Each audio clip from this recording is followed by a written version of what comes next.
Welcome to the Authors Podcast with Lisa Newton. Writing a book is a dream for many people, and in today's society, it has become easier and more important than ever. If you are an expert, speaker, coach, or an authority in your field, having a book is the new business card.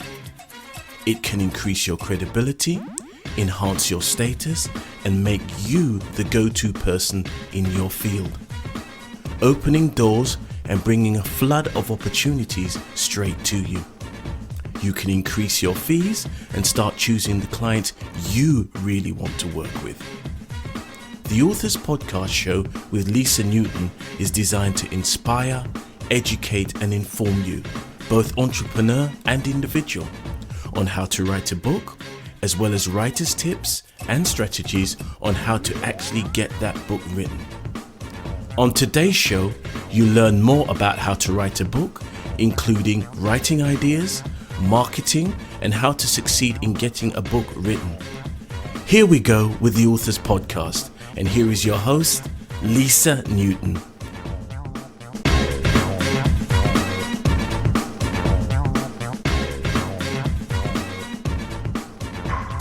Hello everyone and welcome to the second edition of the Authors Podcast. Today on the line I have with me Bebe Clement. So Bebe, I can just hear you in the background there because I think I'm getting a bit of feedback on the line. Do you want to just introduce yourself to the listeners, your name and the name of your business, what it is that you do? Hi, good morning. Hi, Bebe. Hello, this is Bebe Clement. Good morning. Morning. Okay, brilliant. So, Bebe, just tell the listeners a little bit about your business. What is it that you do and how long you've been doing it? I run a group of small companies, and one of those companies is to give business advice to budding entrepreneurs. Other companies included are a law firm that caters for small business owners, a legal magazine that is aimed at African lawyers globally, an HR consultancy, and some other small businesses. But alongside my husband, we run a group of companies. Oh wow, it's very, very busy then. Yeah. So let's first of all get into the book writing then. So you mentioned there that you run a magazine. Did the magazine have an influence on your decision to write a book? No, there were two completely different projects, actually. The motivation for the book was something separate. It was to do with my experience as an employment lawyer, which I did for many years. I practiced employment law for many years. Okay. And it came about because I was increasingly coming across employees who were very unhappy with their job, hated their job, didn't like, the commute, didn't like their boss, felt overwhelmed at work, underpaid and underappreciated, and the list was endless. And I could see the effect that this was having on people, on their health, on their psyche, their sense of self-worth. I mean, to get up every morning to go to somewhere that you don't want to go has a horrible impact on people. And so the book was written mainly out of that. And I had my own personal experience of paid employment. So I knew the challenges that they were going through firsthand. So I decided to write a book to show people that there is another way based on the journey that I've had from employment to becoming an entrepreneur. Okay, excellent. And what's the name of the book? What's the book called? How to go from employee to entrepreneur. Okay. And so it's based a lot on your own experience. So how long were you an employee for, would you say? Well, most of my working life, like everybody else, I was an employee up until I think the last paid job I had was in 2010. But even as at that stage, I had been running my own companies for roughly about 7-8 years at the time. So yes, I did have a significant amount of time as a paid employee. Okay, so it's about going from employee to entrepreneur. And that's right, yeah. So How long did it take you to write the book then? So, I know you'd spoken to a lot of people, you identified that there was a problem, people weren't happy in their jobs, and you had this idea of a book. So how long would you say from that idea to actually finishing, would you say that? It took me about 2 years. Okay. I'd say it took me about 2 years. It was a long haul for me. Yeah, it took about 2 years. Okay, so talk me through that then, because a lot of the people on the podcast, they've got an idea, it's bubbling around in their mind, and they don't know what to do with it. So you had this idea to write this book. What did you do first? Well, the first thing I did was I wrote an outline. I split into chapters what I wanted to speak about.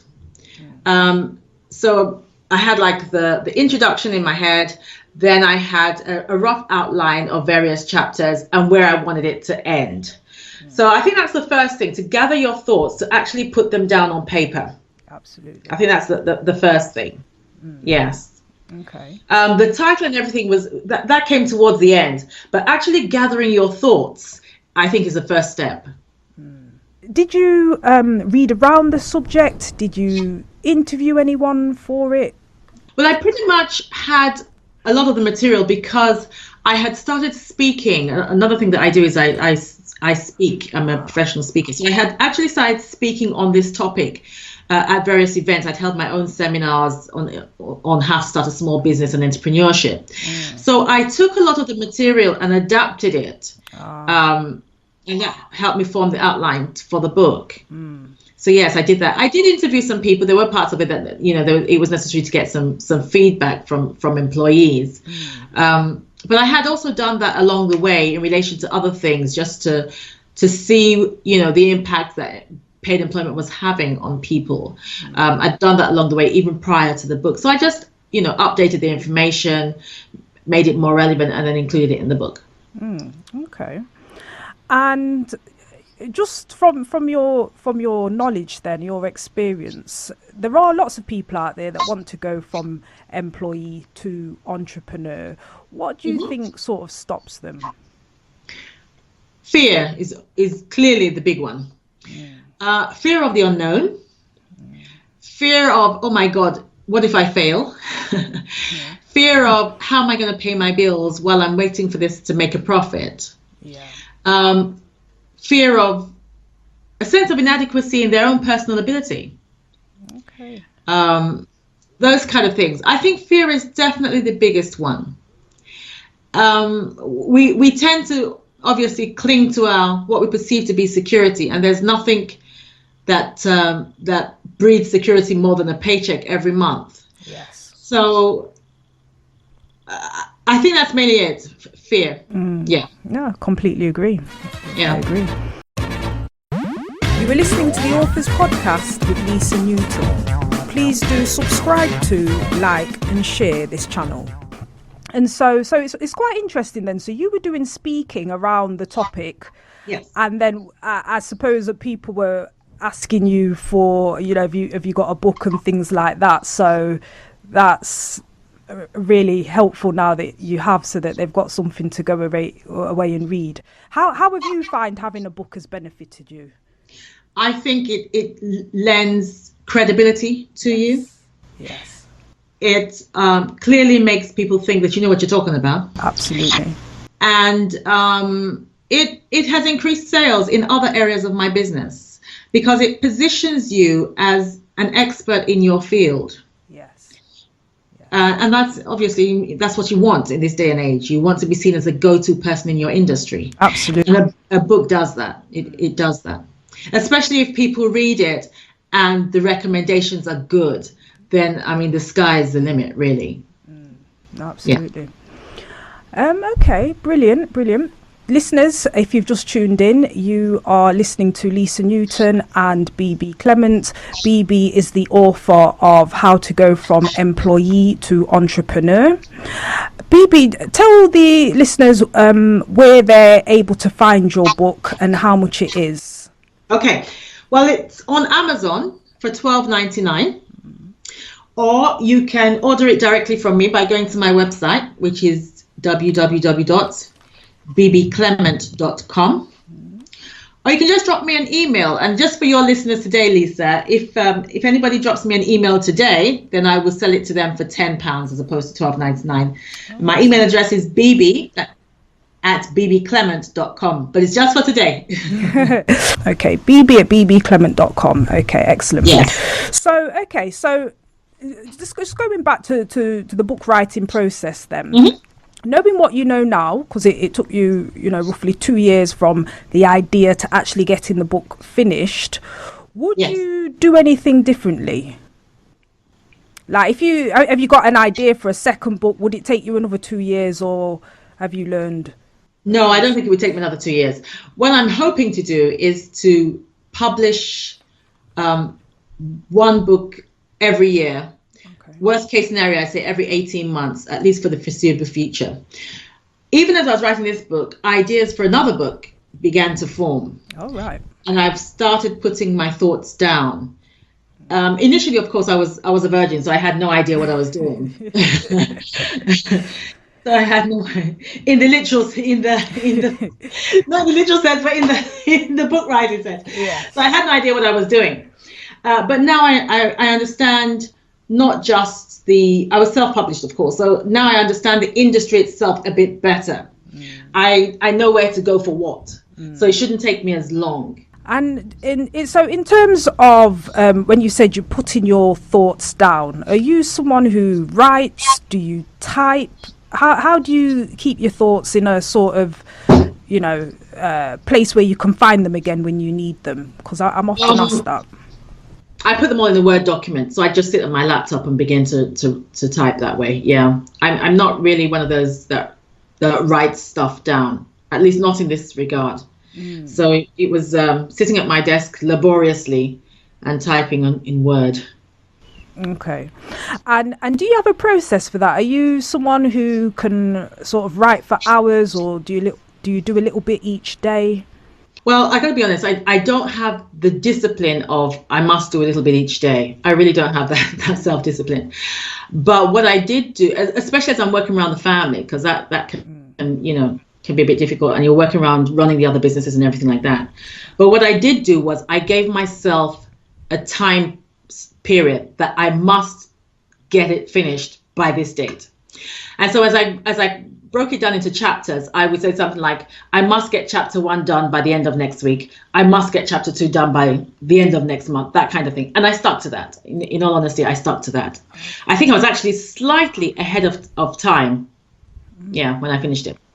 Okay, so would you say then you're quite a disciplined person? In some regards, yes. But like you said, some people are so disciplined that they would say, I must write maybe 10 lines every day. That kind of discipline I don't have. But in another regard, I was able to say, I'm going to write the first chapter by the end of the month, and stuck to it that way. Yes. Yeah. Did you have anyone to answer to, or was just? Yes, I think that was important. I think because, like I said, I didn't know what I was doing really. So I did hire someone, a mentor. Excellent. That held me accountable. Yes, but I mean, by his own admission, he would tell you that it was probably one of the easiest ones. That I was probably one of the easiest mentees he took on, because I was up for it. If you know what I mean. Yes. I did the work, so he didn't have to prompt at all. So I did the work, and he would review it and send it. Yeah. Okay, so if there are people out there that want to write a book, would one of your tips be to get someone to, hold you accountable? Yes, if you know that you don't have the discipline to see it through, and to be honest, very few people do. Life gets in the way with all the best intentions in the world. Yes. So if you know that you might, have problems. I mean, for instance, a friend of mine and I started the process together of book writing. She never got around to it in the end. So it does happen. So yes, definitely get someone who can hold your hand, who can push you when necessary, who can, break it to you gently if your writing is below par, that kind of thing. that kind of thing. Well, that was actually going to be my next question, because I'm often asked this, and I have my questions here, and I always put them to the authors. But the question is, do you think that everyone can write? No. Just like I don't think everybody can run a business. Okay. I don't think everyone can write. Okay. I heard something the other day, and I think this is a bit harsh, but I know what he meant. He said everyone's got a book in them, and for some people, for the majority of people, that's where it should stay. Oh dear.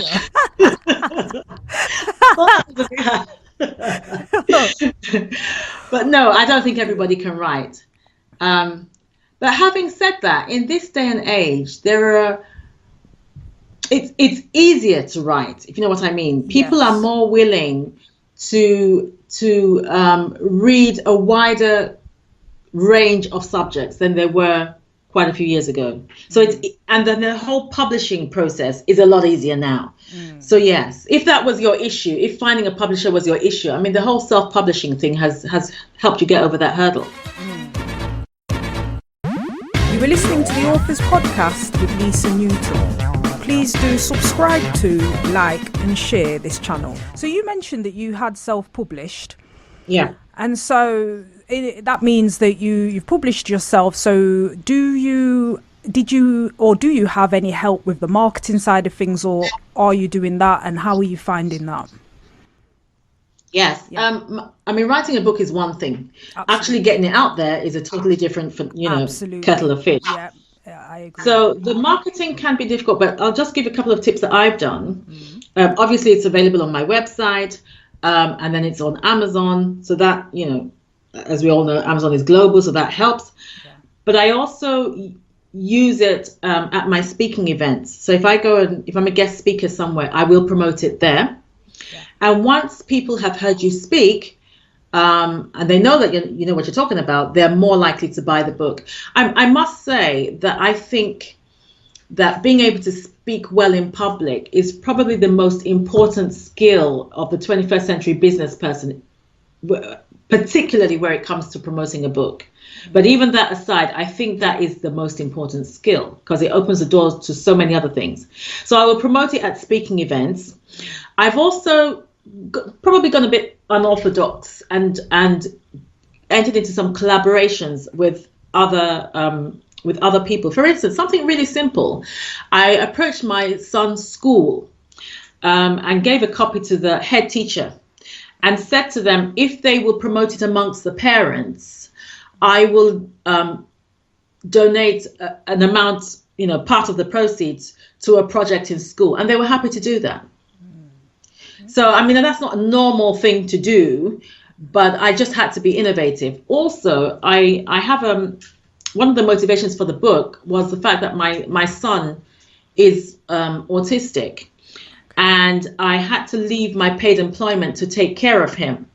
So because this is highlighted in the book, I've also teamed up with some charities that deal with children with special needs, and also into collaboration with them to say that if they will promote the book on their websites or their events, I will donate part of the proceeds to their charity. And again, that has worked.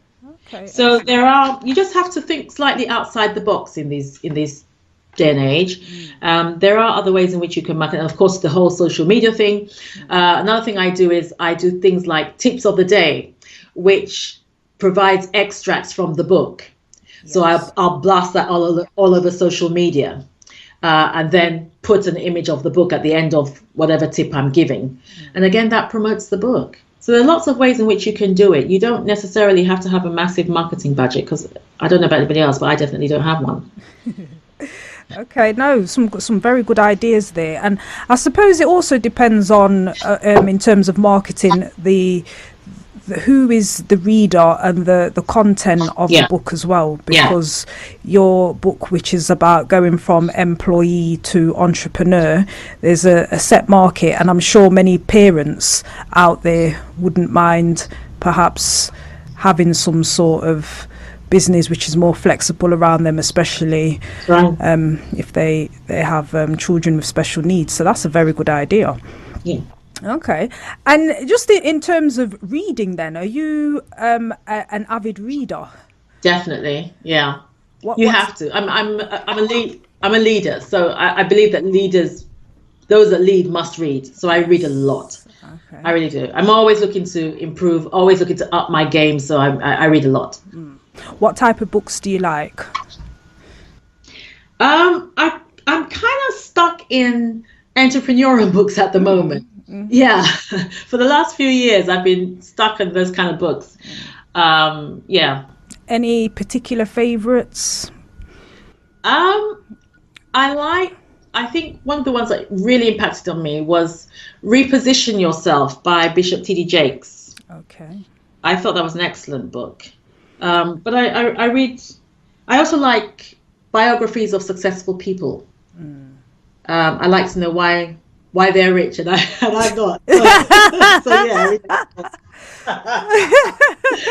No, it's good. They always say, the difference between who you are today and who you are tomorrow is the books that you read and the people that you meet. Yes. So, Yeah. and this is the thing with a book, people can read your work and really be impacted in a Yes. very positive way. So, it's a really, really good thing. Yeah. Have you had any feedback like that? So anyone's come up to you and been like, "Oh my gosh, I've read your work," or Actually, yes, that happened to me last week, Saturday. I was at an event last Saturday. I was one of the guest speakers at the event, and two ladies actually came up to me and said, the first one said, "I bought your book at an event that I met you at a few months ago, and I have given it to 4 members of my family wow, to read." And it's just been really, really good for it. And I can't put into words how that makes you feel. Yes. When you know that you've been able to put something out there and it has impacted someone's life. I think the most dramatic one was when somebody rang me up and said, "I've quit my job." Oh, After reading the book. I mean, I was scared. wow. I was like, "Oh my God. Wow. What have I started?" Oh, She said, no, don't think that way at all. This is something I've been dragging my feet. I've wanted to do for years, and I've been dragging my feet. But after I read your book, I just had to. I knew I had to do it now. So I literally wrote the letter, and the following week, I handed in my resignation. So I've kept in touch with her to see how she's doing, and thankfully she's doing very well. She now does proofreading and editing, and she's picking up quite a bit of business. So from that regard, I'm so pleased. I'm so pleased. But I wouldn't encourage anybody to hand in their resignation letter just yet. I've read books that do that, and they in the book there'll be a disclaimer that says results positive or negative, don't sue me for them, kind of thing. So okay, well that's very interesting, because I mean, as you said, I mean, I've never had a full-time 9-to-5 job myself, so I believe that anyone can be trained to do anything, but running your own business is not for the faint-hearted. Faint-hearted, I agree. I would say. Yeah. So it's not always easy. You were listening to the Authors Podcast with me, your host, Lisa Newton. You can email me, lisa@lisanewton.co.uk. And remember, we have the Inner Circle, which is for writers just like you, and you can join us at writerbook.net.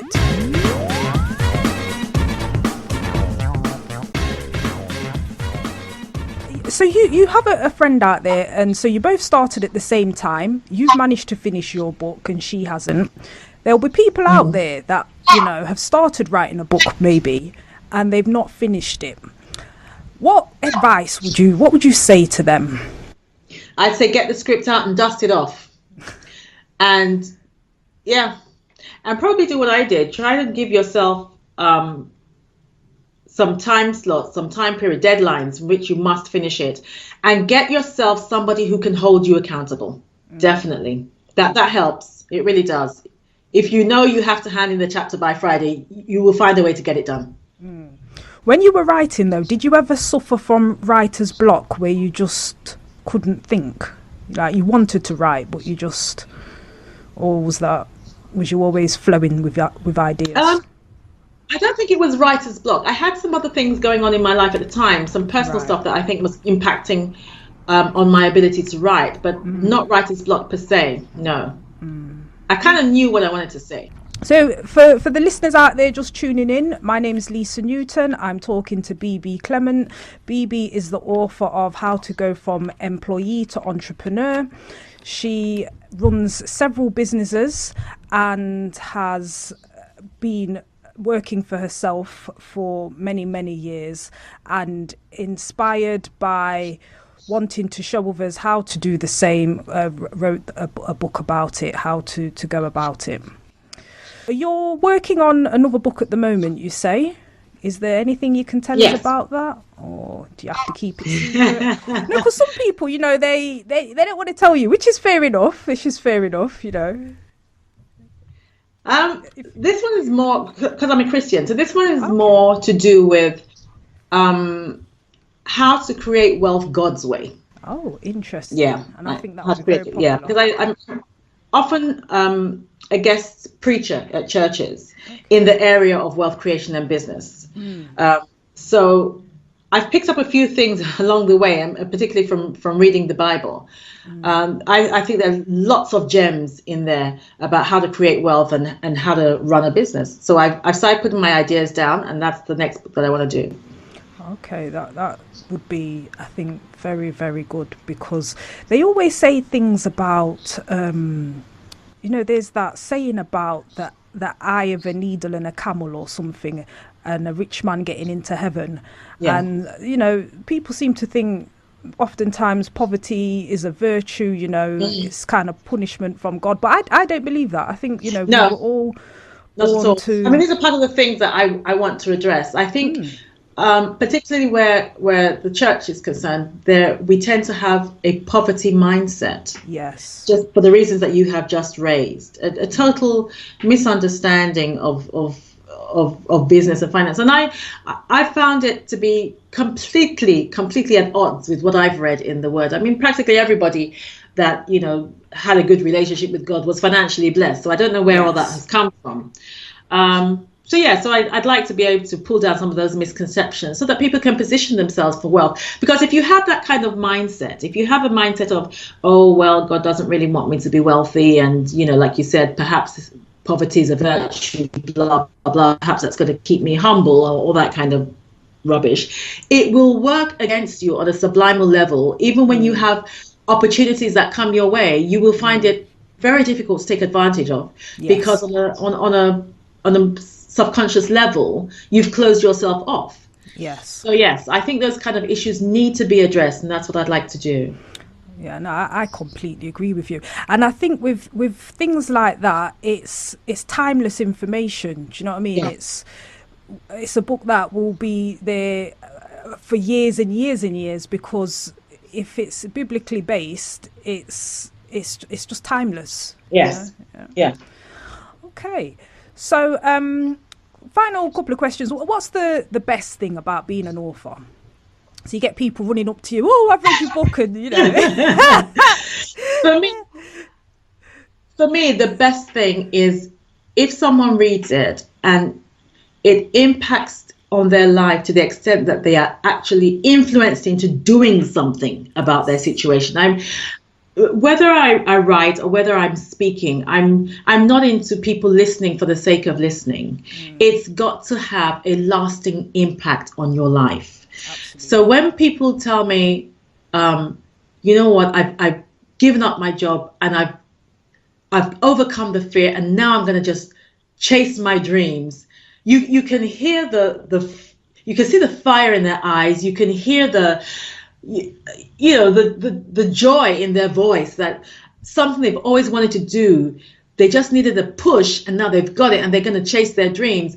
That does it for me, because I think the worst thing that can happen to someone is to get to the end of their life and think of all the things that they should have done, would have done, could have done, but never did. So if I can be instrumental in any small way in actually getting people to live their dreams, then for me, my job is done. My job is done. Excellent. what's the worst thing, would you say, if there's anything about, because I think people have this, very romanticized view, oh, I'm an author, that kind of thing. So and yeah, we know, it's a lot of hard work. It can take many years. It's a lot of effort. Yeah. Something you've got to work at. You've got to sit down and get it done. So was there anything that you just found a bit of a drag? I think part of the process can be a bit laborious. Yeah, I think part of not necessarily just the writing, but everything that comes with it. The publishing, the getting the ISBN number, putting it on Amazon, all those kind of things can be laborious. And you also have to have a business mindset. Yes. I think Yes. to accompany it. It's not just about getting the book out there. You have to have a business mindset. So yes, that bit was a bit yeah. Okay, excellent. Is there anything else you wanted to add? Yes, one of the things that I wanted to say, and I discussed it in the book, is that people need to understand the way our economic system works. Yeah. I think most people who sit in paid employment, just seething there, who really want to do something else, but they sit there and they just seethe, is because they don't really understand the way capitalism works. I think if they had a greater insight, that in itself would motivate them into doing something about their situation. For instance, it is practically impossible for you to make any financial headway as an employee in a capitalist society. I don't care how much you're earning, it doesn't matter, because our desires tend to increase with our salary. So if, for instance, I was on 30,000 and I was sitting in my 2-bedroom flat in South London, and then my salary suddenly got increased to 80,000. All of a sudden, that 2-bedroom flat would be insufficient for me. I'd want, something bigger in a better neighborhood, or I'd want to get a nicer car, that kind of thing. And so by the time I've done all that, in real terms, I'd be right back where I started. So as an employee, it is practically impossible in a capitalist society for you to make financial headway. So what you need to be doing is looking to get different income streams. You must have different income streams. You must own land, own property, own businesses, own shares, as many as possible. You must own. They tell me that the average millionaire has at any given time at least seven different income streams. Yeah. So how much more us? How do we think we can be dependent on just the one and make headway? Yeah. But it's never been a better time if you don't want to make that, final leap, because like I said, I don't think everybody is cut out to be an entrepreneur, but you can still be employed and develop other income streams. You don't necessarily have to leave your job. Mm-hmm. So if there's any message I'm going to pass on to everybody out there, it is you must seek to have different income streams in this day and age. Yeah. Otherwise, I think we're always going to be in a financial rut.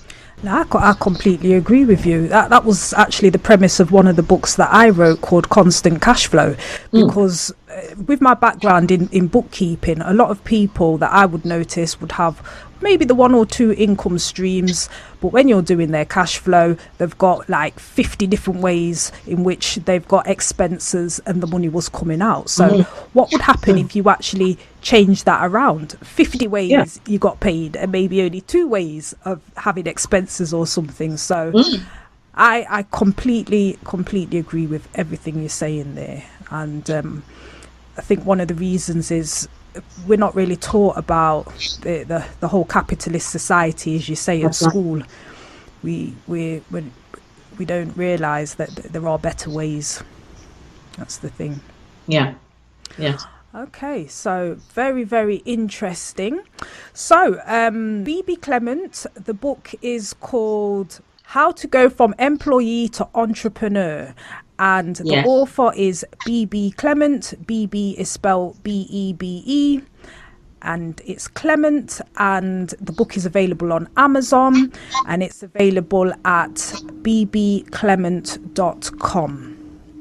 And if you order today, you will get it for £10. If you order from bbclement.com. Yes. Excellent. And Bibi, just leave us with your contact details, so your email, your Twitter handles, your social media, etc. Okay, my Twitter handle is at Bebe Clement. fb.me/Bebe Clement. And my email is Bebe, that's Bebe, at bbclement, no s.com. Excellent. So thank you very much, Bebe. So thank you for having me. You're more than welcome. So listeners, that was Bebe Clement, the author of How to Go from Employee to Entrepreneur. I do hope that you've found the podcast informative and interesting. I think that sounds like a brilliant book. I can't wait for the book on wealth and spirituality to be done by Bebe as well.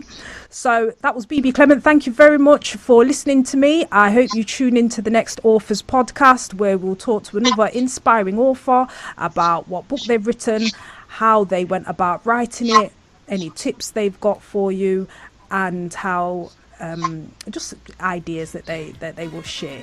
So thank you very much for tuning in, and I'll see you next time round. You have been listening to the Authors Podcast with Lisa Newton, sponsored by Boogles Limited. Tweet the show at Boogles_books, spelled BOOGLEZ_books. You can also contact your host via the email address lisa@lisanewton.co.uk. And if you want to join our authors community, join the inner circle at www.writeabook.net. You have just been listening to the Authors Podcast with Lisa Newton. See you next time.